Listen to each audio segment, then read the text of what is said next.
क्या आप जानते हैं कि मनुष्य को कैसे बनाया गया? बाइबल की पहली पुस्तक उत्पत्ति के दूसरे और तीसरे अध्याय में हमें पहले मनुष्य की रचना की कहानी मिलती है।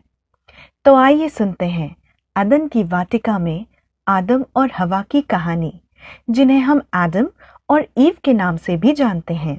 शुरुआत में जब परमेश्वर ने पृथ्वी, समुद्र, पेड़ पौधे और उस पर रहने वाले सभी जीवों को बनाया, तो उसने सबसे पहले नर को बनाया।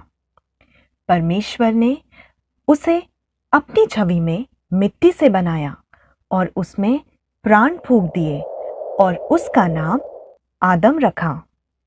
परमेश्वर ने उसके रहने के लिए एक सुंदर बगीचा बनाया, जिसे परमेश्वर ने अदन का बगीचा कहा। यह बगीचा फूलों और पेड़ों से भरा हुआ था और इसमें हजारों जानवर और पक्षी घूमते थे। खाने के लिए सभी प्रकार के विभिन्न फलों के पेड़ थे। इनमें से 2 पेड़ बहुत खास थे जो बगीचे के बीच में थे। एक था जीवन का पेड़ और दूसरा था भले और बुरे के ज्ञान का पेड़। उस बगीचे को सींचने के लिए एक महानदी अदन से निकली और वहां से आगे बहकर 4 नदियों में बट गई। पहली नदी का नाम पिशोन था, दूसरी नदी थी गिहोन, तीसरी नदी हिदकेल थी, जिसे हम तिग्रिस के नाम से भी जानते हैं, और चौथी नदी का नाम फरात था, जिसे हम यूफ्रटीस के नाम से जानते हैं। परमेश्वर ने आदम को अदन के बगीचे में रखा ताकि वो उस बगीचे की देखभाल करे। परमेश्वर ने आदम से कहा कि तू अपनी पसंद के किसी भी पेड़ से फल खा सकता है, लेकिन कभी भी भले और बुरे के ज्ञान के पेड़ से फल ना खाना, क्योंकि जिस दिन तू उसका फल खाएगा उसी दिन तू अवश्य मर जाएगा। जल्द ही परमेश्वर ने महसूस किया कि आदम अकेला था, इसलिए उसने आदम के लिए एक साथी बनाने का फैसला किया। फिर परमेश्वर सभी जानवरों और पक्षियों को आदम के पास लाया और उनका नाम रखने को कहा, और जिस जिस जीवित प्राणियों का जो जो नाम आदम ने रखा वही उसका नाम हो गया। परंतु आदम के लिए कोई ऐसा सहायक ना मिला जो उससे मेल खा सके। तब परमेश्वर ने आदम को भारी नींद में डाल दिया, और जब वो सो गया तो उसकी पसलियों में से एक को निकाल लिया और उससे पहली स्त्री बनाई और उसे आदम के पास ले आया। तब आदम ने कहा, ये मेरी हड्डियों में की हड्डी और मेरे मांस में का मांस है, इसलिए इसका नाम नारी होगा, क्योंकि ये नर से निकाली गई है। और इसलिए बाइबल बताती है कि पुरुष अपने माता पिता को छोड़कर अपनी पत्नी से मिला रहेगा और वे एक ही तन बने रहेंगे। आदम ने उस नारी का नाम हवा रखा। आदम और उसकी पत्नी हवा दोनों नग्न अवस्था में बगीचे में रहते थे, पर लजाते नहीं थे। उसी बगीचे में एक सांप भी रहता था।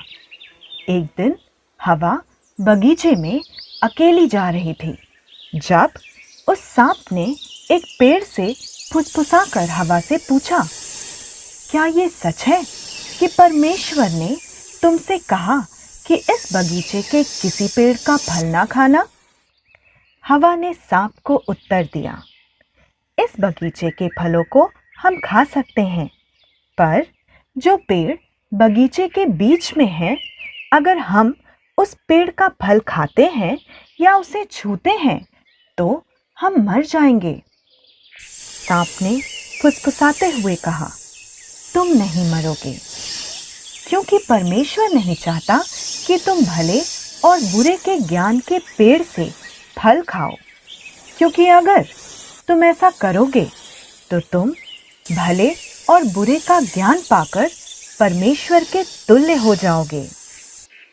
हवा ने फल को देखा और देखा कि वो ताज़ा और स्वादिष्ट लग रहा था, और बुद्धि देने योग्य है, तो उसने भले और बुरे के ज्ञान के पेड़ से एक फल तोड़कर खाया, और ये देखते हुए कि फल स्वादिष्ट था, उसने आदम से भी कहा कि वह भी फल खाए। आदम ने एक टुकड़ा लिया और उसे खा लिया। फल खाने के बाद उन्होंने एक दूसरे को और खुद को देखा और महसूस किया कि वे नंगे थे, और उन्हें शर्म महसूस हुई, और अपने शरीर को ढकने के लिए उन्होंने अंजीर के पत्तों से अपने लिए वस्त्र बना लिए। तब उन्होंने परमेश्वर को आते देखा। वे उसका सामना करने से डरते थे, इसलिए उन्होंने छिपने की कोशिश की, लेकिन परमेश्वर ये जान गया कि उन्होंने फल खा लिया है। आदम ने उसे फल खिलाने के लिए हवा को दोषी ठहराने की कोशिश की, और हवा ने उसे धोखा देने के लिए सांप को दोषी ठहराया।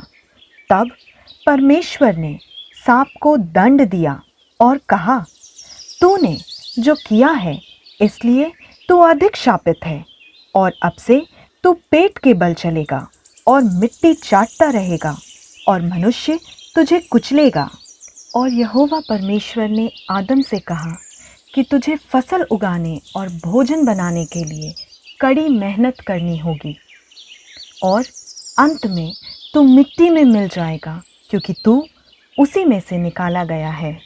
और हवा से कहा कि तुझे जन्म देने का दर्द भुगतना होगा, और इसलिए जितने भी मनुष्य जीवित हैं उन सब की आदि माता हवा हुई। फिर परमेश्वर ने आदम और हवा के लिए चमड़े के कपड़े बनाकर उन्हें पहना दिए। फिर यहोवा परमेश्वर ने कहा कि कहीं ऐसा ना हो कि वे जीवन का फल भी खा लें और सदा जीवित रहें।